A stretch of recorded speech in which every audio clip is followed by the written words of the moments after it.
चारों धामों से निराला ब्रजधाम की दर्शन कर लो जी। ब्रजधाम की ये यात्रा आज धर्म यात्रा चमेली वन धाम श्री संकट मोचन हनुमान मंदिर भुलवाना होडल में आ पहुंची है। ये मंदिर बड़ा प्राचीन है। इसमें अंजनी कुंड है। आज अंजनी कुंड की महात्म्य को बताऊंगा और आपको श्री चमेली वन बाबा हनुमान जी के दर्शन कराऊंगा।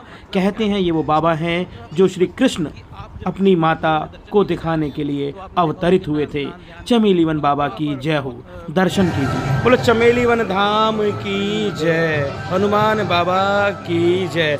हनुमान बाबा के मातम्य को समझने के लिए, चमेली वन धाम की महिमा को समझने के लिए हमारे साथ हैं कुलदीप शर्मा जी। शर्मा जी, आपका बहुत बहुत स्वागत है। मैं थोड़ा सा चमेली वन धाम में वैसे तो बहुत आता रहा हूँ, लेकिन इसके बारे में थोड़ा और जानना चाहूँगा। कब से जीर्णोद्धार का काम चल रहा है और बाबा की महत्वता के बारे में। जय श्री राधे, जय श्री राम। चमेली वन धाम बहुत ही प्रसिद्ध प्राचीन मंदिर है। 24 वन 12 उपवनों में से मेन वन है। यहाँ जो हनुमान जी हैं वो भगवान श्री कृष्ण का रूप है। मैया यशोदा को कृष्ण जी ने यहाँ बानर के रूप में दर्शन दिए। तो 500 साल प्लस पहले ये मूर्ति हमारे साथ में कुंड है अंजनी कुंड, उससे प्रकट हुई। वैभव यहाँ जो है हनुमान जी का ही है। 250 एकड़ में फैला हुआ ये वन है और 3 साल, चौथी साल चलने पर है जो भी ये कार्य यहाँ पर हुआ है। ये 3 साल के अंदर यहाँ जो मेहनत है पंडित घनश्याम वशिष्ठ कान्हा भैया जी के द्वारा और यहाँ आने वाले भक्तों के द्वारा हुआ है और भुलवाना गांव बस्ती की सहायता से हुआ है और आगे भी ऐसे कार्य होते रहेंगे।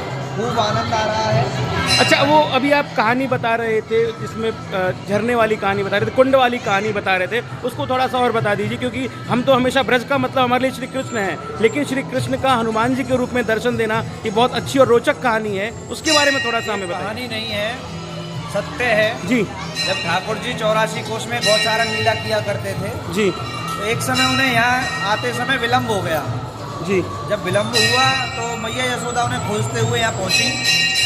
तो ठाकुर जी ने देखा कि मैया क्रोध में है। ठाकुर जी इस कुंड के अंदर छिप गए और जब कुंड से बाहर निकले, मैया यशोदा ने कहा कि बाहर निकलिया। तब वो बाहर निकले तो अपना मुख उन्होंने बानर का बनाया हुआ था। अच्छा। मैया ने कही ये क्या लीला है। तब ठाकुर जी बोले कि अब मैं इसी रूप में यहाँ पर पूजा जाऊँगा। अच्छा। उस समय ठाकुर जी ने दर्शन दिए और उससे बाद में 500 साल पहले ये प्रतिमा इस कुंड से स्वयं प्रकट हुई। एक छोटी सी बात और जानना चाहूँगा मैं। मंदिर में जो परिक्रमा मार्ग है, लोगों का मानना ये है कि अगर हम परिक्रमा पूरी करते हैं या 3 परिक्रमा लगाते हैं या 5 परिक्रमा लगाते हैं तो मनचाहा फल हमें बजरंग बली की कृपा से प्राप्त होता है। इस तथ्य को थोड़ा सा और उजागर कीजिए। हमारे हनुमान जी साक्षात मूर्ति है। यहाँ जिसने आज तक जो मांगा उसको वही मिला है। जो सच्ची निष्ठा और भाव के साथ में यहाँ परिक्रमा करता है, मंगलवार और शनिवार को उसकी हर मनोकामना पूर्ण होती है। चाहे भूत का परेशानी हो, प्रेत की परेशानी हो, सभी यहाँ दूर होते हैं। और शनिवार का अर्जी लगाने पर जितने भी संकट या परेशानी होती है वो सभी भक्तों के यहाँ दूर होती है। चलते चलते एक सवाल और बस छोटा सा, जैसे कुछ क्या विधि विधान है पूजा का, कोई सामग्री का, जैसा भी बता रहे थे भूत प्रेत बाधा दूर हो सकती है, तो किस तरह वो पूजा अर्चना की जाती है? यहाँ कुछ मंदिर परिसर की तरफ कराई जाती है। अर्जी लगाई जाती है जो आपको नारियल पर लेके आना होता है अपने साथ। नारियल की अर्जी लगाई जाती है और अर्जी लगने के 1 हफ्ते के अंदर ठाकुर जी की कृपा से आपको मनोकामना पूर्ण हो जाएगी। बहुत बहुत धन्यवाद जी, बहुत बहुत धन्यवाद। ये एक बार और दर्शन कर लीजिए। ये खाटूनेश बाबा हारे का सहारा शाम हमारा। और थोड़ा सा आगे चलते हैं तो हमें यहाँ दर्शन करने को मिलेंगे दिव्य राम दरबार के। राम, माता जानकी और स्वयं भ्राता लक्ष्मण के साथ राम दरबार यहाँ भक्तों पर कृपा करता है। चमेली वन के बारे में विशेष महिमा। यहाँ के जो बंदर है ना, इनको इतना भगवान सब कुछ दिए हुए हैं और भक्त लोग इतनी यहाँ पर विशेष रूप से सामग्री लाते हैं इनके लिए। इनको कोई चीज़ मोबाइल वगैरह लूटने की, चश्मा लूटने की कोई जरूरत नहीं है कैसी भी। ये बिल्कुल अच्छे बंदर अच्छे वाले जो बजरंग बली महाराज की जय। बंदर का स्वभाव है तो चंचल और चपल होता है, लेकिन जैसा कि भाई साहब बता रहे थे यहाँ के जो बंदर हैं वो आपको भक्त का कोई चीज़ नहीं, किसी भी भक्ति कोई भी चीज़। अच्छा, वो आप गायों के जो 12 में क्या देख रहे हैं, वो हिरन है या नील गाय है? ये तो नील गाय, नील गाय। बाकी है। हाँ।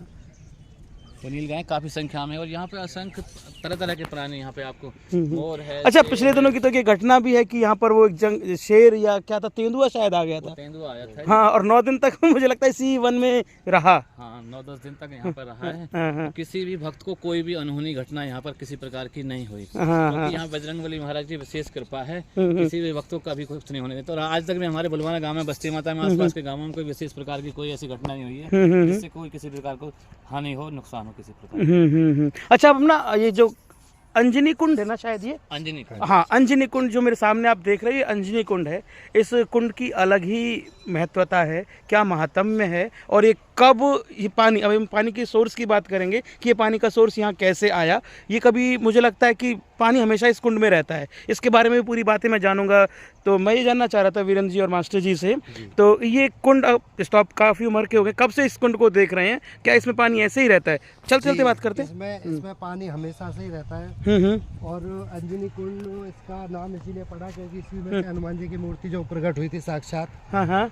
और ये साक्षात स्वयंभू हनुमान जी है। हाँ। जो जीवंत रूप में हमारे यहाँ पे विद्यमान है। हाँ। यहाँ पे ऐसा बताते हैं हमारे सभी कि प्राचीन काल में जब हमारे ब्रज क्षेत्र में ये आता है, हाँ। तो यशोदा मैया के डर से हाँ। हमारे कृष्ण जी यहाँ आके अपना इस कुंड में छिप गए थे। अच्छा, तो उन्होंने वानर का रूप बना लिया था, इस हाँ। वजह से वालों के साथ गाय चराने के लिए यहाँ पर आए थे। हाँ। तो काफी समय हो गया, वापस नहीं लौटे, तो यशोदा माँ स्वयं आई हैं ढूंढते हुए। यशोदा माँ और नंद बाबा स्वयं यहाँ पर पधारे हैं, तो जब कुंड में वो प्रवेश कर गए कि मुझे माँ डांटेंगी। अच्छा। इस लीला को उन्होंने अच्छे ढंग से किया है। तो यहाँ से उसी प्रकार से भगवान कृष्ण हनुमान जी के रूप में, बाल रूप में स्वयं भू प्रकट हुए हैं, और आज उनकी ये महिमा विशेष हमारा क्षेत्र बड़ा ही आनंदित हो रहा है, बहुत उत्साह के साथ यहाँ पर जीवन यापन कर रहे हैं। अच्छा, जिस मार्ग पे हम चल रहे हैं, मुझे लगता है परिक्रमा मार्ग है, कुंड की परिक्रमा मार्ग है ये, या मंदिर का परिक्रमा मार्ग है? जी, ये कुंड का परिक्रमा मार्ग है जो कि पक्का है, और हाँ। इसकी भी लोग बहुत परिक्रमा करते हैं, जिन्हें कुंड का अलग ही अलग महत्व है। अच्छा, वैसे ही मैं आपको दर्शकों को बता देता हूँ कि परिक्रमा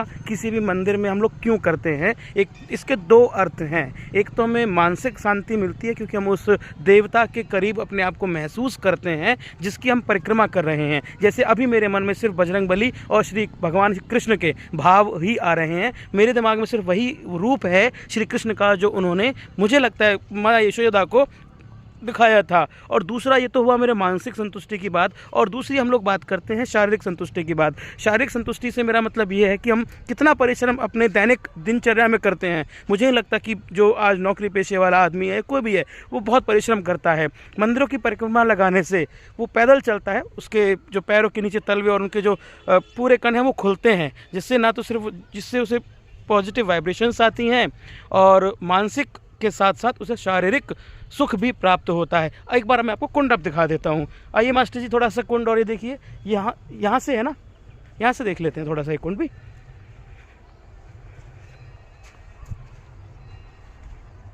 मंदिर एक ऐसी जगह है जहाँ हम मन के अंदर प्रवेश कर सकते हैं। अपने मन के अंदर प्रवेश करने के लिए एक ऐसा स्थान जो उपयुक्त है, प्रयुक्त है, वही मंदिर है। अब देखिए, यहाँ से मंदिर का दिव्य दर्शन आप यहाँ से देखिए, इस कैमरे की नज़र से एक बार देख लीजिए। और ये पूरा कुंड, अंजनी कुंड, जैसा कि भाई साहब बता रहे थे, माता से छुपने के लिए कि डांटेंगी, डांट से बचने के लिए भगवान श्री कृष्ण इस कुंड में छिप गए थे, लेकिन माँ ही होती हैं, उन्होंने पहचाना कि यही हैं। फिर उन्होंने अपना रूप भी बदल लिया, लेकिन माँ ने फिर भी उनको उसी रूप में पहचाना, और तब से चमेली वन रूप में, यानी उस वानर रूप में भगवान श्री कृष्ण भक्तों को दर्शन देते हैं। कुछ और भी कहानियाँ जो प्रचलित हों, जो बताना चाहें आप? कोई बड़े यहाँ पर एक से एक सिद्ध महापुरुष यहाँ पर पधारे हैं, बड़े बड़े संत महात्मा यहाँ पर आए हैं, जिन्होंने अपने तप के द्वारा यहाँ पर भगवान को प्राप्त किया हनुमान जी के साथ। आज भी यहाँ पर सिद्ध महापुरुषों की यहाँ पर समाधि बनी हुई है, जिनका विशेष महत्व, जिनकी सेवा करने से हमारे सारे मनोरथ पूरे होते हैं। अभी यहाँ पर एक त्यागी महात्मा थे हमारे, जिन्होंने जीवन में कभी पैसे को हाथ नहीं लगाया, और आज उनकी कृपा से यहाँ पर इतना आनंद है, वैभव है, सब चीज़ की, हर चीज़ प्रकार से मौज है। किसी भी चीज़ के लिए यहाँ पर किसी प्रकार की कोई परेशानी नहीं है, और किसी भी समय हम मंदिर में दर्शन करने के लिए आ सकते हैं और अपनी मनोकामना पूर्ण कर सकते हैं। कोई ऐसा वाक्य आप बताना चाहें, कोई ऐसी कहानी आपके दिमाग में आती हो जो आपके फोर फादर्स ने, यानी आपके पूर्वजों ने सुनाई हो कि मैं मंदिर गया था तो मेरा ये काम हुआ? जैसे अभी मुझे पंडित जी से बात करते समय पता लगा कि ये जो भगवान बजरंगबली हैं, इनके द्वारे पर आने से जो हमारे भूत पिशाच वाले जो चीज़ें हैं वो भी ख़त्म हो जाती हैं। तो कोई ऐसा कहानी या वाक्य आपको याद आ रहा हो, या जो आप बताना चाहें? ऐसी कहानी एक नहीं, यहाँ से जुड़ी हुई सैकड़ों हजारों कहानियाँ हैं हाँ हाँ। जो भक्तों की मनोकामना को पूर्ण करने वाली हैं। हमारे मित्र हैं, हमारे मिलने वाले पूर्वजों की तो बहुत सारी बातें हमारे सामने आई हैं और उन्होंने हमें सुनाया है और यहाँ से जोड़ने के लिए हमें काफ़ी मार्ग बताए हैं और अच्छी अच्छी बातें बताई हैं। पर हमारे मित्र हैं उम्मीद नाम के, पहलवान नाम के, लगातार वो इनकी हनुमान जी की सेवा करते आए और अभी लगभग 2 साल पहले 1.5 साल पहले उनको एक मुन्ना हुआ है, बहुत अच्छा लड़का। तो ठाकुर जी की कृपा से अच्छा है और जो भी यहाँ पर अपने दिल से जो कुछ मांगता है ना, उसकी हर मनोकामना पूर्ण होती है, विश्वास करें। एक बार जयकारा लगाते हुए इस वीडियो को मैं वहीं विराम देना चाहूँगा और आपसे भी यही अनुरोध करना चाहूँगा, अगर आप ब्रज क्षेत्र में आए हैं और कहते हैं तो ब्रज क्षेत्र के घर घर में कन कन में भगवान श्री कृष्ण का वास है, तो कृष्ण के इस मनोहारी दृश्य को यानी श्री बजरंगबली के दृश्य को आप एक बार अपने मन मंदिर में स्थान दीजिए, आपको हमेशा सुख समृद्धि और वैभवता प्राप्त होगी जी। केवल 3 बार मंगलवार शनिवार की लगातार आरती लेने से यहाँ पे जो भी आपकी मन की इच्छा है वो पूर्ण हो जाए। मैं ये बात दोबारा जानना चाहूँगा, मंगलवार और शनिवार ये दोनों वो वार हैं जो भगवान बजरंगबली को बेहद प्रिय हैं। आपको उन दिनों क्या करना है वो मुझे एक बार अमासी दोबारा बताएं। हर मंगलवार और शनिवार के दिन किसी भी समय जब आपको समय मिले आप परिक्रमा करने के लिए यहाँ पे आ सकते हैं और आकर के सुबह शाम भगवान की आरती होती है, हनुमान जी महाराज की। उस आरती में अगर आप सम्मिलित होते हैं लगातार 3 दिन अगर आप आरती लेंगे, आपका कोई भी बिगड़ा हुआ कार्य है वो सफल होगा, सिद्ध होगा। बोल बजरंगबली महाराज की जय, बोल हनुमान जी महाराज की जय। जय जय श्री राधे।